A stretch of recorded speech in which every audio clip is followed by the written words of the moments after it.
Welcome to the Journey to Forever podcast, where we discuss the highs and lows of life and love. Join us, your hosts, Flo and Joe, for a weekly recalculation of our roots as we navigate the twists and turns with candid conversation, comfort food, and laughter.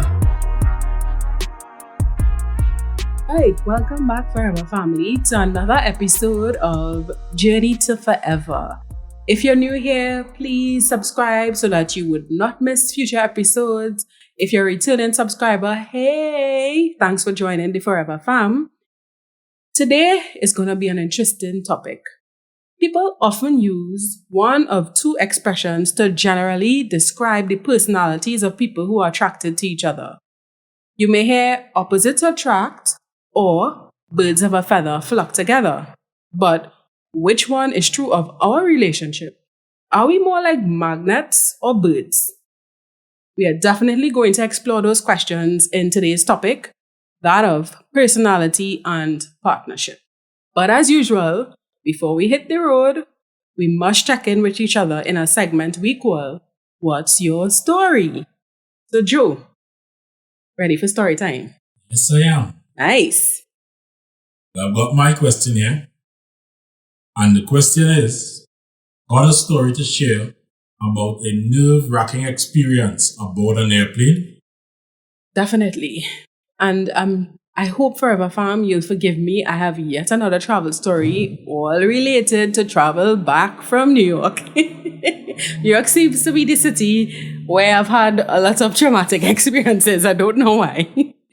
So, my last time I was actually on a plane before Rona hit worldwide, coming back from a trip to the US, left JFK on the way back home, and my mom literally was limp in the seat next to me, and she weakly called out to me and complaining that she was short of breath.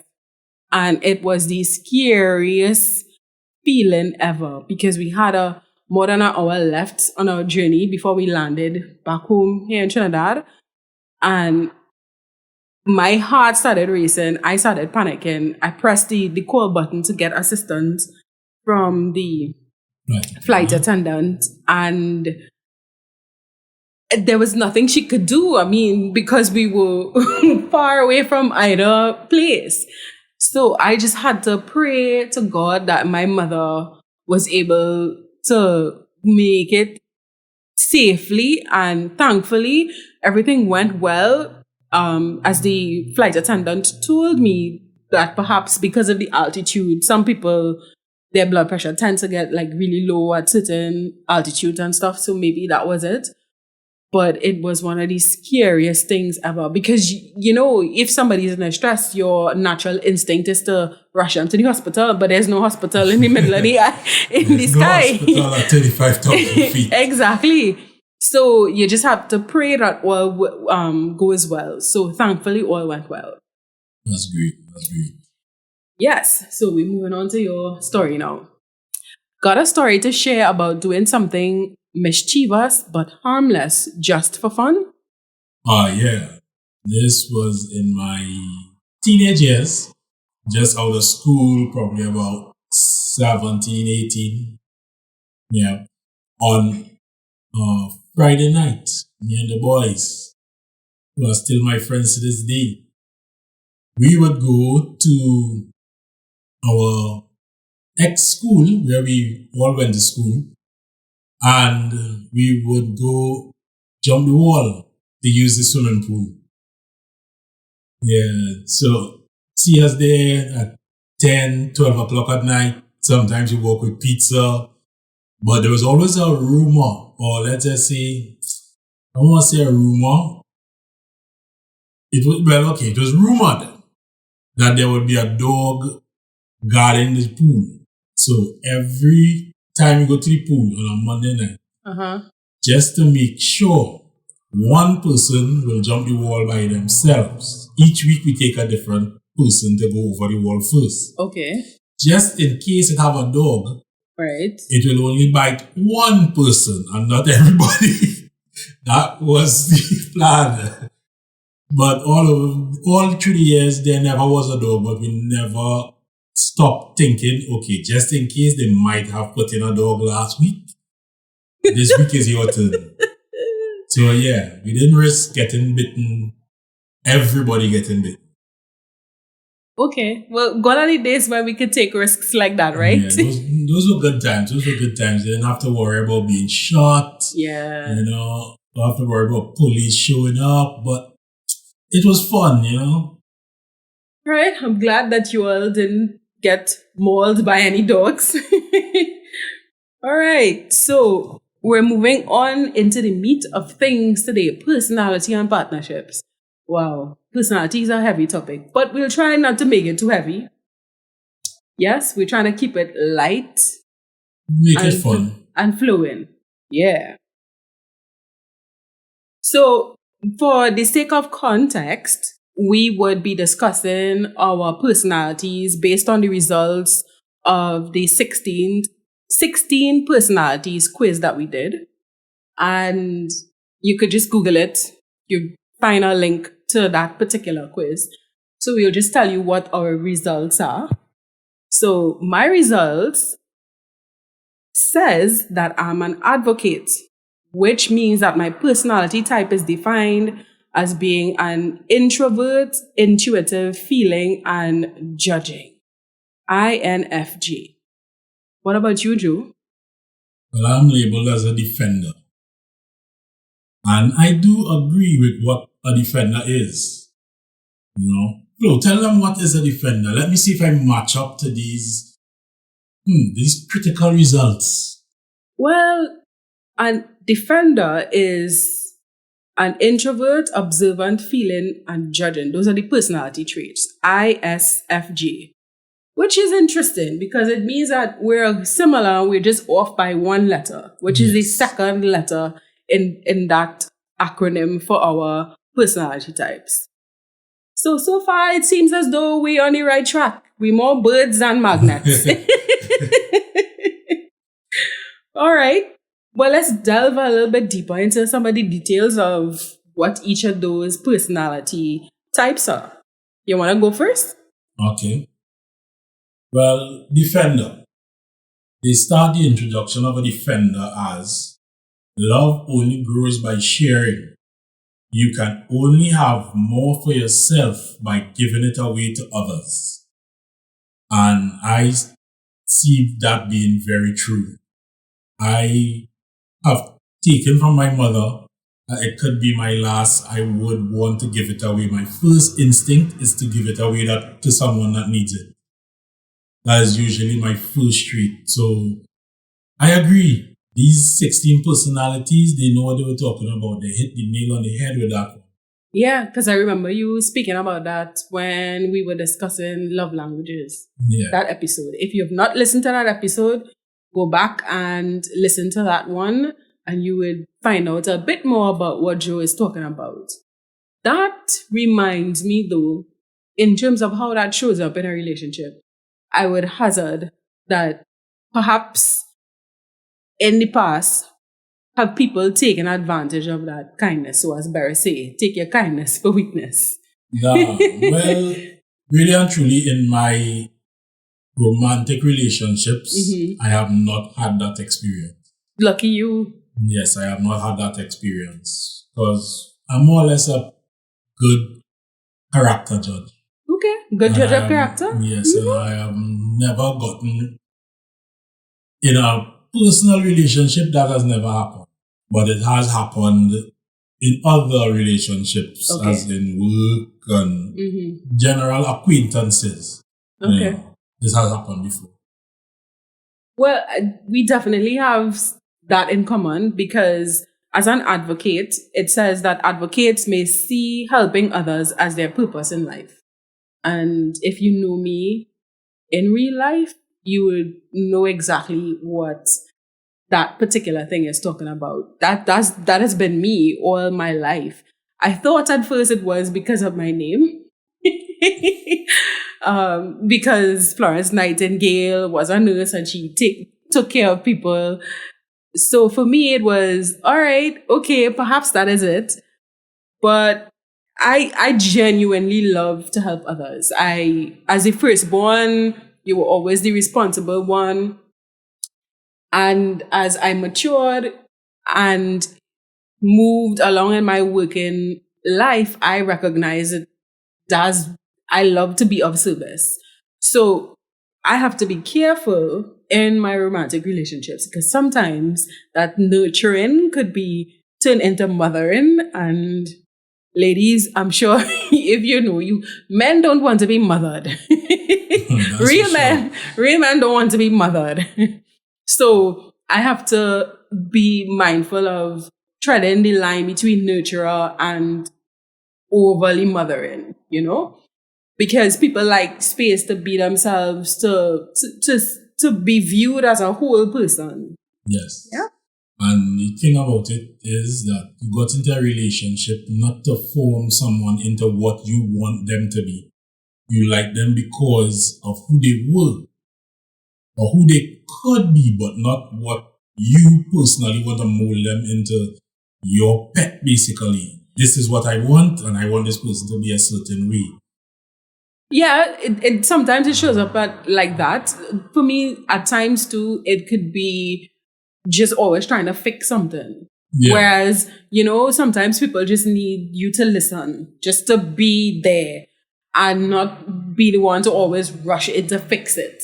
You understand? So for me, that's where I had to manage my emotions in the situation and recognize, okay, is this person really asking for help, or is it that they just want need advice? Yes. So I had to become aware of that. What's next?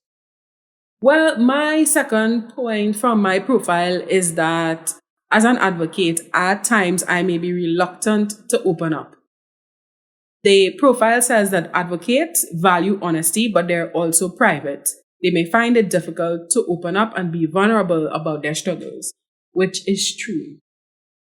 As much as I love to help others, I've also grown up being the strong one always. Like, people always come to me for help, so I find it difficult at times to allow myself to be vulnerable. Yeah.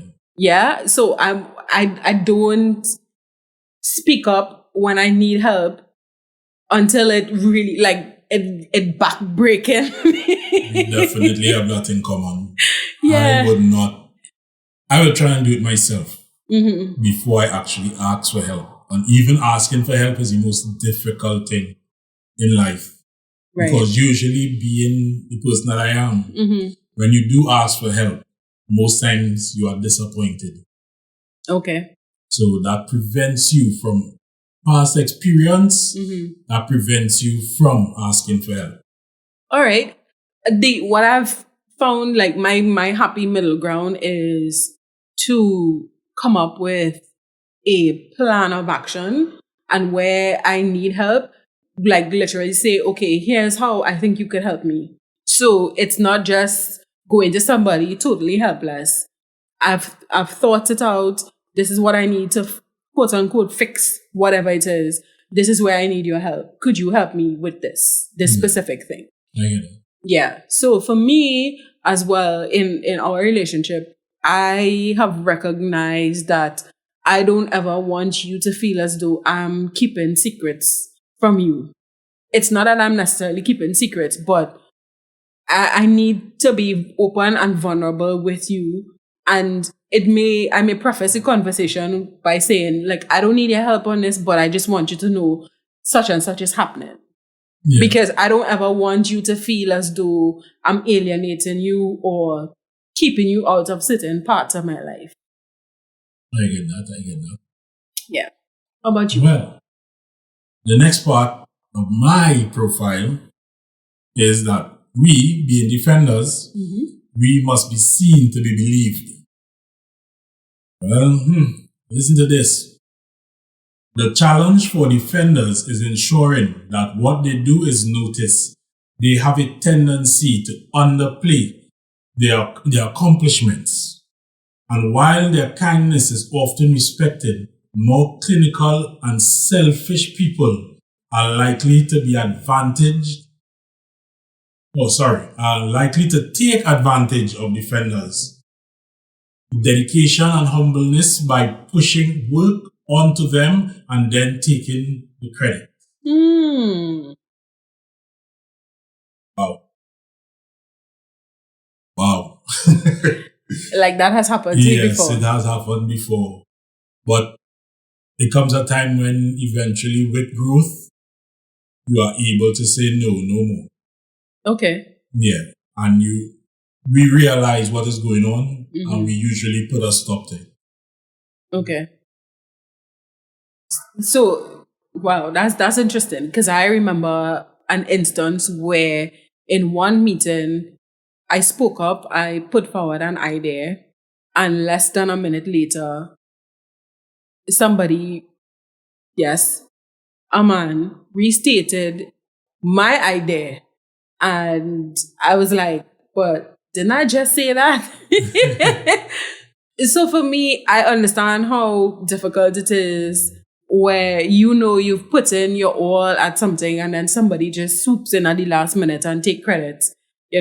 Remember those group projects back in school? Like you one person do all the work you and everybody understand? get the credit. Yeah. Like, bruh, no.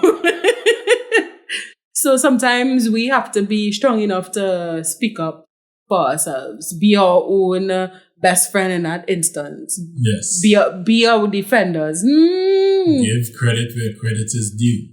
Yep. Well, my third point of interest is that I'm sensitive to criticism. I've spoke about this before as well. Yes. When someone challenges the advocate's principles or values, advocates may react strongly. People with this personality type can become defensive in the face of criticism and conflict, particularly when it comes to issues that are near to their hearts. The specific episode where this came up was the one on communication. I can't remember which episode number that is, but go back and listen to that one where I knew that it was a problem because Joe had said something to me. It's not that he meant it in a critical way, but I just got on the defensive because the topic was pretty important to me. So as I've matured in life, I have recognized that I needed to develop a little bit of a thicker skin and not allow my emotions to come forward when somebody is giving me feedback. Will Smith always says this particular thing. He bases off of the quote which says, seek first to understand, then to be understood. So for me, I always force myself to listen first when somebody's giving me feedback, whether it be like you and I in our personal relationship or in the workplace, or say my mother is talking to me about something or somebody else. Just listen with an open mind. Don't take it personally because perhaps there is truth in it. But if I only focus on being defensive, I'm not going to really hear what the person is saying. So I definitely knew I had to develop thicker skin. And usually becoming defensive it usually comes from some trauma you experience further back in life. I wouldn't doubt that something struck you the wrong way and it resonated with you for all the time until you realize, okay, I need to put this aside. Yeah, but I think as well, we have to be mindful as to how we communicate feedback to people. Yeah, you must be sensitive to other people's feelings. Yeah, because some of my trigger words. I've shared to you some of my trigger words. I'll be like, yeah, babe, I appreciate that you want to give me feedback, but please don't say these particular words because no matter what. We are working on it, folks. We're working on it. I don't. I hear those words and I don't hear anything else after those words. So it's a work in progress with everything. Work in progress. Work in progress. Small steps. Yes. Oh no, the third one. I will give my own first. Let's see. It says, if I can't protect you, I will. And this is true. Because I've noticed from these personality tests that they all basically tie into the same thing, the nurturing part of a defender. Okay. And it is true. Defenders' personalities are a wonderful group, rarely sitting idle while a worthy cause remains unfinished. Defenders' ability to connect with others on an intimate level is unrivaled among introverts, and the joy they experience in using those connections to maintain a supportive, happy family is a gift for everyone involved. Sorry about it. I could attest to that. You definitely are a protector. You are a nurturer. You are a defender. And I think in this instance, the personality test got it right. What do you think? Yes, I believe so. I would do anything within legal means, of course, for my friends or somebody I am considered really connected to, because I don't use the word friend jokingly.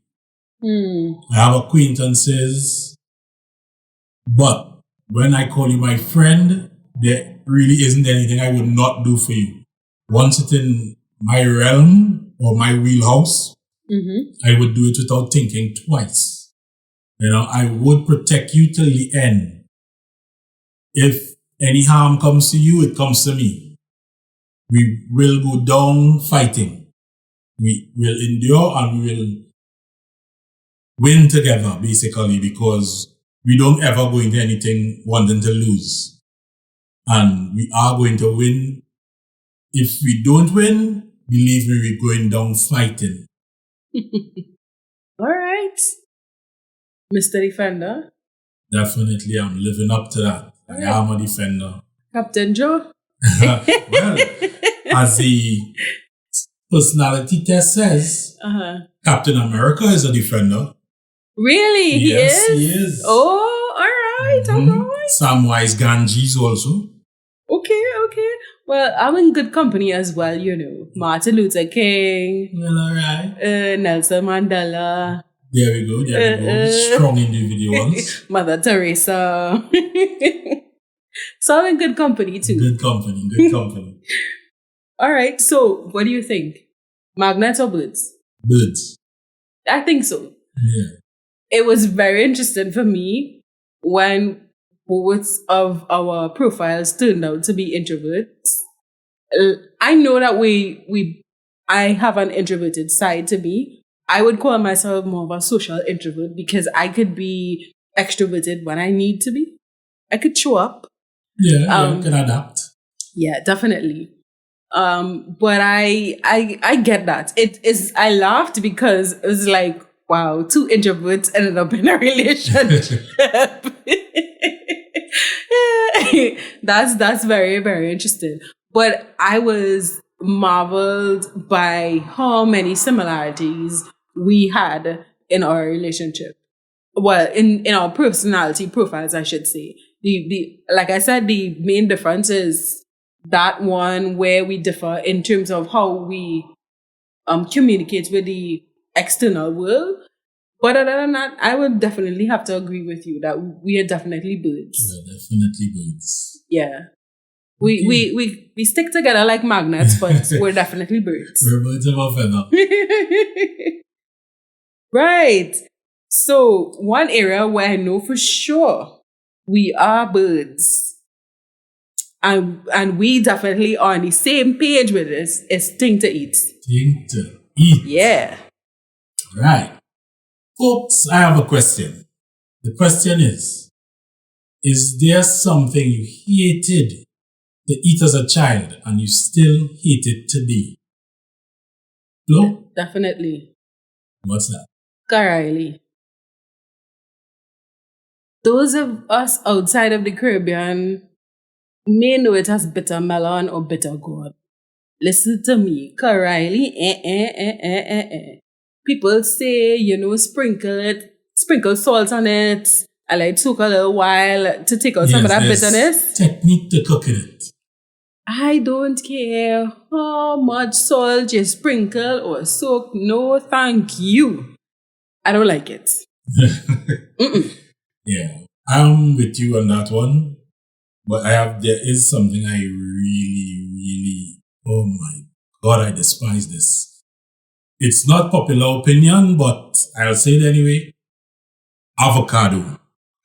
Listen. I absolutely despise avocado. I cannot eat it. I never liked it as a child. I tried it growing up and still to this day, I cannot eat even a rice grain that an avocado touched. Well, I'll eat all these zabuka, as we call it here in Trinidad, off your plate. For sure, okay? I will provide you. You can have as much as you need. Believe me. I get what you're saying because I would admit as a girl, I didn't like avocado as well. I'd eat it only with pilau. Seriously. But as I matured and became an adult, I gained an appreciation for it. But at first, I could understand the texture, how that could possibly be a turn off for some people. Oh yeah, and folks, see all around the world, go on YouTube and look up Trini Pilau. That will explain what a pilau is. It's a cook-up of rice and chicken and peas. Yes, don't get it mixed up with the Jamaican rice and peas. Different. It's something totally different. You all should check it out. All right, you have me hungry, but all that thing to eat. Thing to eat. All right. So let's fill our tank, therefore, so we can hit the road on today's episode. What's filled your love tank this week, Joe? What filled my love tank this week? My love tank this week was filled by my son. Oh. Yeah. Seeing that it's Corona time, he is at home at his mom, and I am out there working, but I try to avoid visiting him too much just to keep him safe. Mm-hmm. So ever so often, I'll just drop by and drop his favorite food. Make sure he has something of the outside world. Right. And I would get that call after stating, a voice note. Thank you, Daddy, for whatever I dropped for him at that point in time. And he sounds so grateful. So that has filled my love tank. When you get that voice note saying, thank you, Daddy. So yeah, that did it for me this week. That's great. Well, you filled my love tank this week. I remember you had just come back from work. It was a Sunday evening, and this was like you've been working all week. And I was like, oh, you have to leave already. It's like we didn't get to spend any quality time. But then you pause and we sat down and we were talking about so much random nonsense. We ended up Googling how dolphins sleep. That's to tell you how much randomness we were talking about that we Googled how dolphins sleep. But it was nice to just bond and just like talk about absolutely nothing important, but at the same time, like share a laugh with each other, like, what? How do dolphins sleep, folks? Yeah, Google it. Google it. And have you a conversation around it. Okay, yeah, that's what introverts do, right? We sit at home and say, hey, Google. How do dolphins sleep? Yes. All right, folks. So that's all for today's topic of personality and partnerships. As always, we love to hear from you guys and gals. So feel free to reach out to us via Instagram. Our Instagram is Journey to Forever TT. Feel free to leave a comment on the episode artwork or send us a voice note via direct message. As always, thanks for listening. Until next week. Bye, folks. Have a great one.